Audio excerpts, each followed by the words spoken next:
እናቴን አፈቅሽኝ ግቤን አፈቅሽኝ እንዳንቺ አይነት ገነት ዛሬ ላይ ይገኝ። ሰኞ ክክ በልተን ማክሰኞ ምስሩን፣ ሮብ መኮረኒ፣ ሐሙስ ስጋ ጥብሱን፣ አርብ ፓስታ ሆኖ ቅዳሜ አትክልቱን፣ እሁድ ፍሪዳ ነው በእለተ ሰንበት ስንዘምር አርፍደን የምንፈስክበት ኬክና ምርጥ ጥብስ በፋሲካ ልደት ከእህት ወንድሞች ጋር የምንበላበት አባ ይላቅ የለም ዛሬ ብንከራተት። ይህ ግጥም ከመንፈሳዊ የአዳሪ ትምህርት ቤት ተማሪዎች ትዝታቸውን ናፍቆታቸውን ያሰፈሩበት ላይ ቀንጨብ አድርጌ ነው ወደ እናንተ ያቀረብኩት። ይህን ያመጣውበት ደግሞ ጉዳይ ዛሬ የምገኘው ከቀድሞ የአዳሪ ትምህርት ቤት ተማሪዎች መሀል ነው። የተመሰረተው በ1964 ዓ.ም በኢትዮጵያ በተለያዩ ክልሎች ከ30 በላይ የሚሆኑ ትምህርት ቤቶችን በማቆም ከ20 ሺህ በላይ ተማሪዎችን ለቁም ነገር ያበቃ ነው። አሁን በሚገኝበት በደብረ ታቦር ከተማ የሚገኙት ተማሪዎች ደግሞ ከ4000 በላይ ተማሪዎችን ለቁም ነገር ያበቃ ትምህርት ቤት መሀል የወጡ ተማሪዎች ጋር ነው ያለው። ከነሱ ጋር የቀድሞውን ትዝታቸውን አሁን ደግሞ በዋናነት ያገናኘን አንድ ጉዳይ አለ።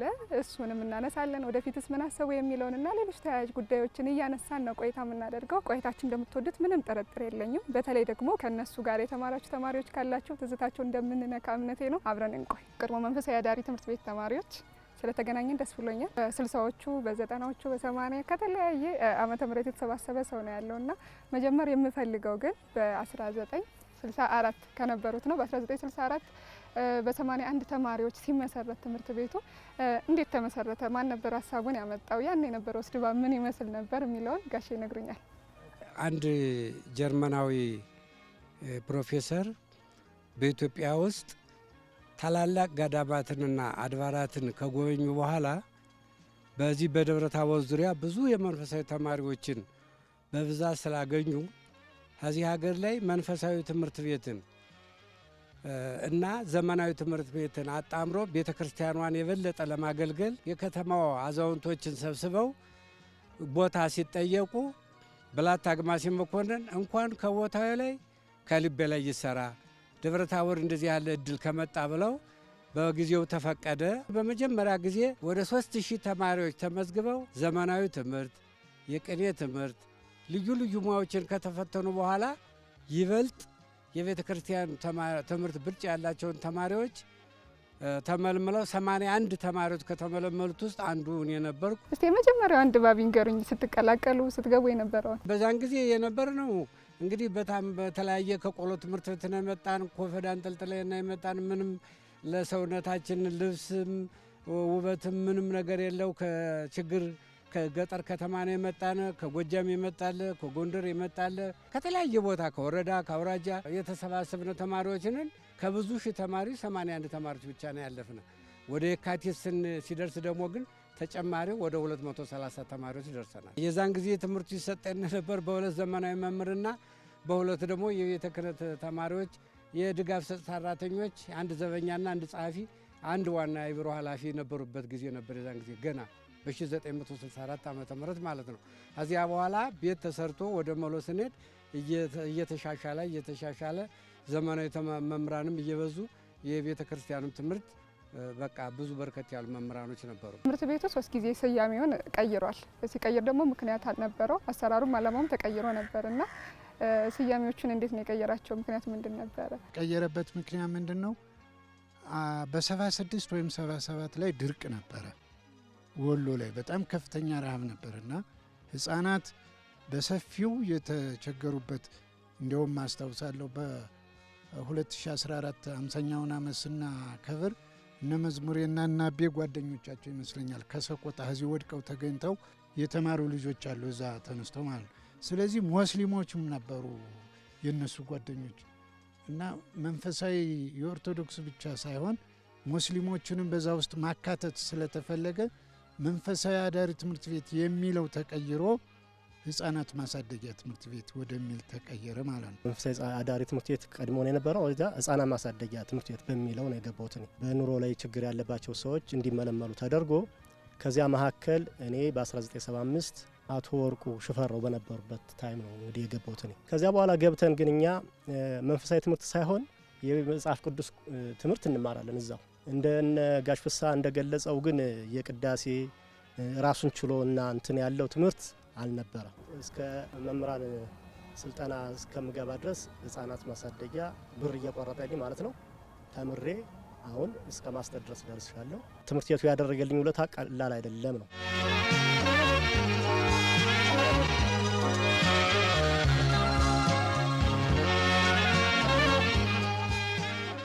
ከዛ ውጭ ኑሯችን ጥሩ ነው የነበረው። እንግዲህ ቅድም በግጥሙ እንደተጠቀሰው አርብ ረቡዕ ያው ጾም ስለሆነ ምን ጊዜም የጾም እንትን ይበላል። ሐሙስ እንደዚሁ ስጋ ነው የምንበላው። ቅዳሜ እሁድ እንደዚሁ ነው እና አብሶ አባይ ላቅን ስታነሳኔ ውስጥ የተነክቶ ነበር። ጨረታ እንኳን ባዛር እዚህ ተደርጎ ከተማው እንኳን ጥብስና ኬክ የሚጋግሩ የሚያቀርቡ የነበሩ እኒህ አባት ነበሩ። አባይ ላቅ በግ ይታረድና በተለየ ሁኔታ የበጉን ቅንጭላት ይሰሩታል። ፍርኖ ቤት ውስጥ አስገብተው ሽንኩርት ምናምን ሰነጣጥቀው እና ያችን እሳቸው በንቃት ነው የሚከታተሏት እንትንና አንድ ወቅት አንድ ልጅ ብቻ አመልጧቸው ሄዶ ያችን ቅንጭላት በልቶባቸው የኔን ቅንጭላት ነው የበላ ፍየሉን ብቻ አይደለም። ባይላቅ ተነሱ እንጂ ከዛ ግጥም ላይ በጣም ብዙ ሰዎች ናቸው የተደረደሩት። የምታስታውሷቸውንም ሰዎች በዛው እናስና ትዝታውንም ያመጣዋል ብዬ ስላሰብኩ ነው። ብዙ ትዝታዎች አሉ። ኳስ እንጫወት እንውላለን፣ ብይ እንጫወታለን፣ ኳስ እንጫወታለን። ብዙ ነው ጨዋታው። አንዳንዴ ጨዋታው ይናፍቀንና ሌሊት እንደተኛን ብድግ ብለን ጎል ብለን ተነስተን በር እንወጣለን። በእንቅልፍ ልብ ማለት ነው። በእንቅልፍ ልባችን ማለት ነው። አባይ ላቅን እኔ በጣም ነው እማቃቸውና ፉርኖ የሚሰሩት ነገር አላቸው። በሌላ አባባል የፈረንጅ ምግብ እንበለው ያ እንትን ያዘጋጁ ነበር ይመስለኛል። እና ያችን ልጆች እሳቸው ዘወር ሲሉ ያችን ሰርቀው ለመብላት ከፍተኛ እንትን እነ መዝሙር አካባቢ እንደዛ አይነት ነገር ያለኔ እንደዛ ነው። ጭምጭምታ እዚያች ፍርኖ ላይ ጭምጭምታ ያለ ይመስለኛል። እና ይችንም አልገለጣትም። እንዲያውም አጋጣሚ ሆኖ እዛው ላይ ድስቱን ይዘው ሲሄዱ ተገልብጦ ተደፍቶባቸው ያው እናቤና እነዛ ያንን እያፈሱ ይመገቡ ነበር። እና እንደዚህ እስከዚህ ድረስ ነው የነበረን ጨዋታ። ጋሽ ፍስሐ ታስታውስ እንደሆነ 83 ጦርነት ሲነሳ እኮ በግሩፕ ወደ ባህር ዳር ከዚያ ጦርነት ለማምለጥ ስንሄድ ጓደኛዬ እኮ እኔ ከተኛውበት በበላይ ላይ ተኝቶ ከኔ ላይ ተኝቶ መታወቂያውን እኔ ላይ አድርጎ ነው ብንሞትም አብረን እንሙት ብሎ ማለት ነው። እዚህ ተኝ ብዙም ሰላም ስላልነበረ ከሀገር እንኳን ለቀን ወደ ኬንያ ሁሉ በግሩፕ ነው የሄድነው። ትዝ የሚሉን ጓደኞቻችን ነው እንጂ ቤተሰቦቻችን አይደሉ። ክረምት ላይ ጊፍቲ መኒ ትባልና 23 ብር ትሰጠናለች። ወደ ቤተሰብ ሄዱ እስኪ ተብለን ማለት ነው። ማህበራዊ ኑሮውንም እንድንለምደው ይመስለኝና በዚያን ሰዓት ሁለት ወር ልንለያይ ሆኖ ቁጭ ብለን ስንላቀሱልናል ከጓደኛዬ ጋር መለየት እየጨነቀን ማለት ነው። አልጋ ይኖረናል። አብዛኞቻችን ሁለት እየሆነ ነው የምንተኛ ከጓደኞቻችን ላለመለያየት ማለት ነው። በቃ እዚያ ትምህርት ቤት እንዲያውም አንድ አሜሪካ ያለ አሁን አባላችን መንፈሳዊ አዳሪ ትምህርት ቤት እንደገና የሚመሰረት ሆነ መዝግቡኝ ነው ያለው። መጀመሪያው ነው ያለ። አሁን እንደገና እመጣለሁ እንደገና ነው ያለ። እና ብዙ ትዝታ ያለው እንግዲህ ቁርስ ከማይመገቡ ግሩፖች እኔ አንዱ ነበርኩኝ። እኔ የማይመገባሉ እንዴ? አይደለም ተኝተን እናረፍዳለን። እና ዛሬም አንስቶብኛል። አንተ ሁል ጊዜ ቁርስ አትበላም ነበር ለምንድን ነው ምናምን እያለ እና በዚያች ምክንያት የምትነሳ ነገር ነበረች።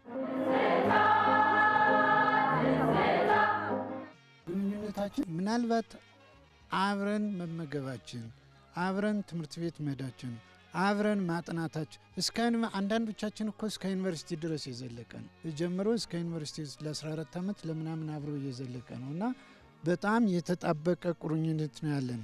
ወንድማማች ምናልባት ያን ያክልም አብሮ ላይኖር ይችላል።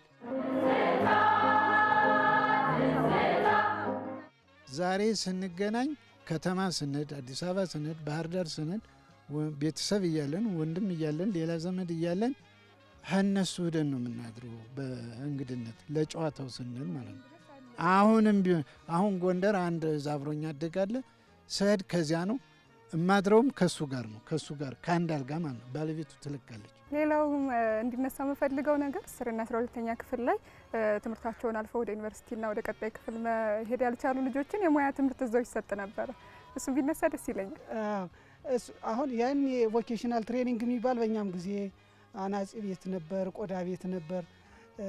አሁን ቲዮቲ እነሱ ናቸው ትንሾቻችን ነው የዚህ ተጠቃሚ መጨረሻዎቹ ናቸው። አሳዳጊ ተብለው ይመደቡልናል እዚያ ውስጥ ከፍ ያሉት ለዝቅተኞቹ ማለት ነው። እኛ ደግሞ ለነሱ ደግሞ አሳዳጊ ተባብለን እንመደባለን እዚያው እርስ በርሳችን ማለት ነው። እና የዚህ አይነት ትሬኒንግ የመጣው በእነሱ በሶስተኛው ጄኔሬሽን ማለት ነው። እንግዲህ በምርጫ ነው ወደ ዩኒቨርሲቲ መድረስ የማንችለውን የሙያ ትምህርት በየፕሮጀክቱ እንድንመርጥ ተደረገ። ወደ የት ገባው? እዚህ አበባ ሰፋ ጋራጅ የሚባል ነበረ የግል ጋራጅ ትምህርት ቤቱ ከፍሎልኝ ማለት ነው። በዛን ሰዓት ሙያም እየተከፈለ ነበር የምንማረውና ትምህርት ቤቱ ውል ወስዶ የ2 ዓመት ውል ወስዶ ያንን ትምህርት ጀመርኩ። ያው እንግዲህ የወተትም የምንም እንትን ነበረ። ያው ብዙ እኛ ውጭ ላይ ስለነበርን በዛን ሰዓት እየተከፈለን ነበር እንትን ምለውና በየወሩ በ140 ብር እያለ ማለት ነው። በዛን ሰዓት ግን 140 ብር በአሁኑ በሚሊዮን ደረጃ ጤፍ 1 ኩንታል ጤፍ በ80 ብር የገዛውበት ሰዓት ነበር። ያው እንግዲህ እንደ ተረት ማለት ነው 2 ዜሮዎችን ጨምሮ ከዛም በላይ እንደዛ ነው ነበርና እናትና አባት ካለው በላይ ነው ዲሲፕሊን እንደሆነ ያደግነ ተቀተን በቃ ስርዓት ይዘን ኢቭን አላማ ኑሮን የወጣነ እዛ ውስጥ የነበርን ልጆች ነንና በጣም ብዙዎቹ በሚኒስተርነት ደረጃ አሁን በሀገር መሪነት ደረጃ ያሉ አሉ። አሁን ይህን ፕሮግራም በአጋጣሚ እንግዲህ ወደፊት ሲያዩት እንግዲህ ወደኛ የሚቀላቀሉበትን መንገድ ይፈጠራል ብዬ አስባለሁ። አሁን ደግሞ አንድ ደስ የሚል ነገር ሰምቻለሁ። ሁሉም ሰው ወይም ደግሞ እንግዲህ አብዛኛው ሰው ቅጽል ስም አለው። እናንተም ካላችሁ እናንሰው ቅጽል ስም ነበር? እኔ ቅጽል ስም አልነበረኝም። አክስቴ ነበራት፣ የፕሮጀክት መሪ ነች። ውሮ ይሏት ነው። ምንም ነገር አያመልጣትም የነበረ። ብዙ ልጆች የተለያየ ባህሪ ያለው ልጅ ነው የሚመጣና አንዳንድ ቀልደኞች ልጆች ነበሩና አንድ ልጅ አዲስ አዳሪ ትምህርት ቤት ገና በአዲስ ተመዝግቦ ሲገባ ብርድ ልብስ፣ አንሶላ ምን ይሰጠዋልና የሆነ አንዱ ነገር ጎሎት ህድና ጠይቀው ይሄ ይሟላል ብርድ ልብስ ጠይቅ ተብሎ ማን ብዬ ልጠይቅ ሲለው እርሰ መምሩን ጋሼ ደብረታወር በለው ስሙ ጋሼ ደብረታወር ነው ብለው እና ሄዶ ጋሼ ደብረታወር አለው። ሰውየው ጋሼ ደብረታወር አይደለም እና ሄዶ ጋሼ ደብረታወር ብርድ ልብስ ይሰጠኛል እና ያ ልጅ ከዚያ በኋላ ጋሼ ደብረታወር ተባለ ስሙ። እኔ መንተኝት ይሉኝ ነበር አስታውሳለሁ። በሽተኛ እንደማለት ነገር ያንን እንትን ያመጡት ከጎረቤት ጓደኞች ነበሩኝ። አባቴ በአጋጣሚ ሲሳደብ መንተኝት ነው የሚል ሲሳደብ እና የዚያን እንትን አምጥቶ ከኔ ጋር ለጥፎታል እና መንተኝት አዚያዎች በሽተኛ ሲመዘገብ ወደ ዶርም እየተዞረ አውቆ እዚህ በሽተኛ አለ ይላል አንደኛው ጓደኛዬ። ማን ነው እሱ መዝሙር ታሟል ምናምን ብሎ አስታውቆ አሁን መንተኝት ይሉኝ ነበር። ያን አስታውሳለሁ። ከዛ ውጭ አንድ ጓደኛችን በቅርብ ማለት እንደ ዩኒቨርሲቲ እንየው ፍሬሽማንና ከዚያ በኋላ የነበረውን እንትን ማለት ነው አዲስ ተማሪ ሲገባ ብዙ ነገር ይባላል። እንደ ጦጣ እንደሚባል ማለት አንድ ጓደኛችን የሻይ የጠጣበትን እንደ ሞሪንጋ ነው ጣሳ ነው የምንለው እንትን ኩባያ በጣም ትልቅ ነው፣ ነጭ ነው፣ ጆሮ ያለው ያንን ጠጥቶ ሲያበቃ በላሁን ተረስና ጠረጴዛ አለ። እንግዲህ በጠረጴዛ ልክ በዚያ ወንበር በዚህ ወንበር ተደርጎ ነው እንግዲህ ተደርድሮኛ ምንም ምግብ እንመገቡ ምግብ ቤት ነው። በዚህ ላይ ወጥተህ ጣሳ የጠፋሽ በል ተባለ። እንግዲህ በጆሮ ነው እንደዚያ የሚሉት። እሱ ያወጣና እኔን የጠጣበትን ይዞ ጣሳ የጠፋሽ ማለት እና እንግዲህ ከብዙ ቦታ ከርቀት ቦታ የሚመጣ ተማሪ ስላለ ያው ወደ ከተማ ሲገባ ብዙ ነገር ስላለ ነው ያን የሚደረገውና እንዲህ ገጠመኞች አሉ።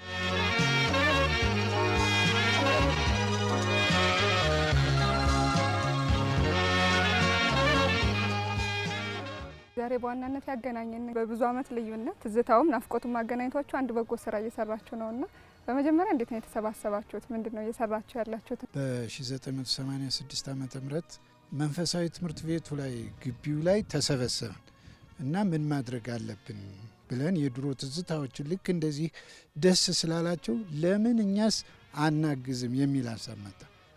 ኦኬ ይሁን ብለን ኮሚቴ ተቋቋመ። አቋቁመ ነው ገንዘብ እያዋጣን 1-2 ዓመት ከቆየን በኋላ ሁኔታው አልተመቸም።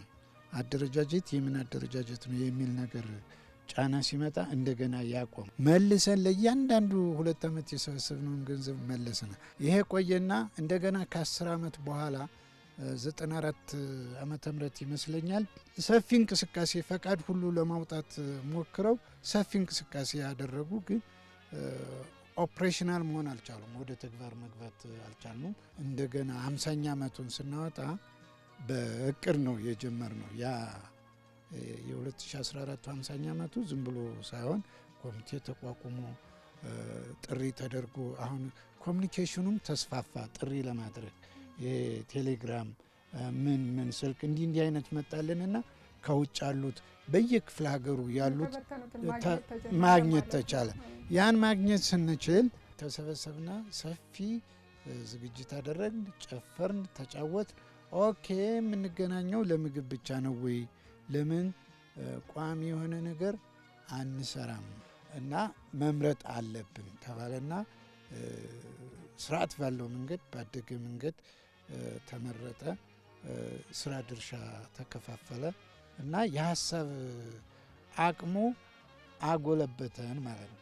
እና ወደዚህ ሀሳብ የመጣ ነው ያ ነው። ከድሃ ቤተሰብ ተሰባስበን ለዘመናዊ ትምህርት መማር በማንችልበት በጥሩ ሁኔታ ተረድተን ልብሳችን፣ ምግባችን፣ ጤናችን ሌላው ቆርቶ በነጻ ታክመን የምንመጣበት ጊዜ የነበረ ነው። በድርጅቱ ታቅፈን በነበረ ጊዜ ማለት ነው። ትልቅ እርዳታ ነው የተደረገልን። ከውጭ ጉዳይ ሚኒስቴር እስከ በአዲስ አበባ እስከ ትላልቅ ባለስልጣኖች እስከ እሱ ድረስ ያሳደገ ድርጅት ነው። ድርጅት ያላደረገልን ነገር የለም እና እኛ በችግር የነበርነ ሰዎች ተምረን ስላደግን እኛም ደግሞ በአሁኑ ሰዓት የምንችለው ነን። በወር 50 ብር ነው፣ በአመት 600 ብር ነው።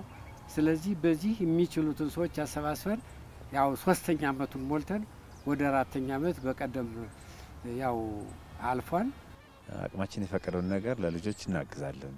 የኛ አላማ አሁን ምንድነው? ትልቁ ነገር በዚህ አዳሪ ትምህርት ቤት የተማረ ብቻ ሳይሆን ከዛም ውጭ ያለ በአካባቢ የሚኖር ይሄን 50 ብርና ከዛ በላይ ያዋጣ በአካባቢው ላሉ ረጅ ለሌላቸው አቅማቸው ለደከመ እነዚህ አሁን እኛ ስናቋቁም አሁን መመልመያ መስፈርታቸው ከባድ ነው። በሴቶችና ህጻናት ተመልምለው ነው የሚመጡት። ከዛ በኋላ ማጣራት እናደርጋለን። እውነት ነው ወይ ትክክል ነው ወይ ካጣራም በኋላ ነው ወደዚህ የምናስገባቸው። ግን ያ በቂ አይደለም። እንደው ለወደፊት እያደገ ሲሄድ ኖርም እንዲይዝ መስመር እንዲይዝ ለማድረግ ነው እንጂ በቂ አይደለም ለመርዳት ይቻል። አሁን እንደኛ እና እንደኔ ሐሳብ እነዚህ 36 በመላ ኢትዮጵያ የነበሩት ተመልሰው እንዲከፈትባቸው በዚህ ህጻናት ማሳደጊያ የተማሩ ልጆች ለሀገር ከፍተኛ ውለታ ቤዝ ላይ የጣሉ ልጆች አሉ እና አስተዳደጋችን ራሱ ከስብና አንጻር ነው። በቃ ከሌላው ተማሪም ከሌላው ይለያል። እኔ አሁን ነው የምገነዘበው። ከዛ የወረሳችሁት አለ ኤቭሪቲንግ በቃ ቤዝ ላይ ናለው ብዬ ነው የማስበው። እኔ አንደኛ የሀገር ፍቅር ሊኖረን ትልቁ ፖይንት አገር ተረካቢ ናቸው የሚለው ነው። ስንሰለፍም ስንመገብም በቃ ሀገር ተረካቢዎች ነው የሚለው ነው የሚሰማን እና ያ ስሜት ይመስለናል። አሁን በህርንበት ቦታ ላይ እኔ እንደራሴ ሙያ በቃ ኦልሞስት ለሀገር ብዬ ነው የምሰራው በብዛት። በኢኮኖሚ ከመደገፍን ባሻገር ስብና ላይ በደንብ ስብና ላይ ነው ትልቁ ፖይንት ነው። አሁን በሁሉም አሁን የኛ ተማሪዎች ይለያሉ፣ ስብና አላቸው። ያ ያስተዳደግ ውጤት ነው ብዬ ነው የማስበው።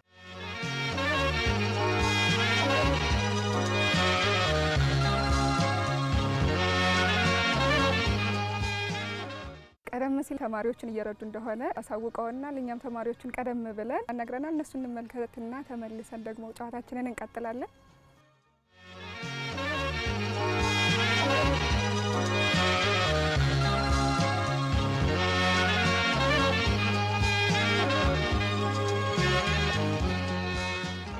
እስከ ዛሬ ባለው ትምህርት አንደኛ ነው የምወጣ።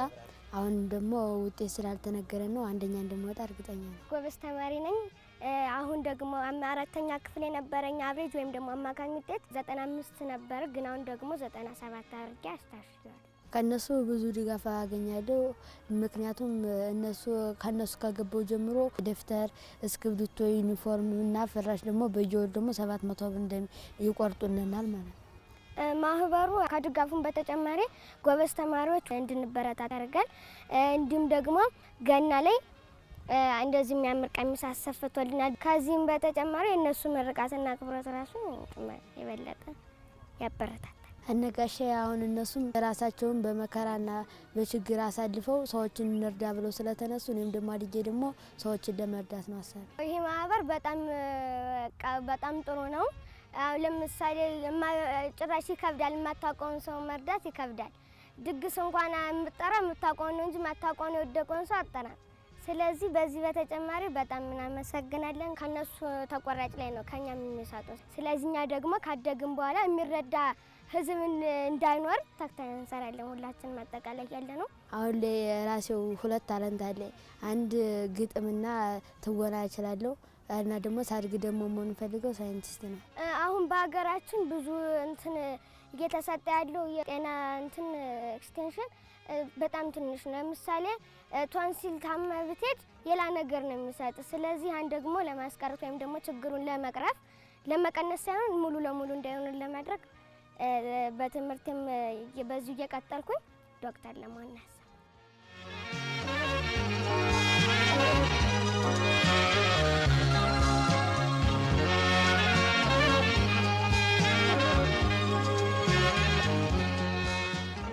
ተማሪዎች ጋር ቆይታ አድርገን ተመለስን።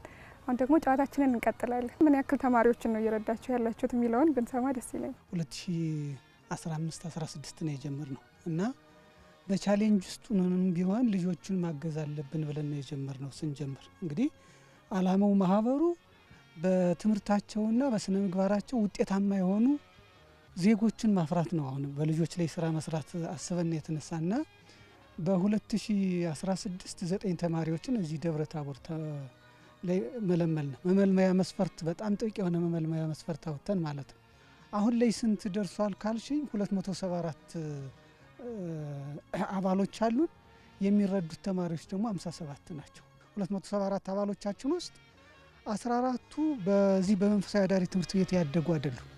ይህን ግብ ለማስፈጸም እኛም መሳተፍ አለብን፣ የዚህ ተሳታፊ መሆን አለብን ብለው የሚሳተፉ 14 የክብር አባላት አለን። እንግዲህ አንቺም የክብር አባላችን ትሆኛለሽ ያስባለሁ ለወደፊት።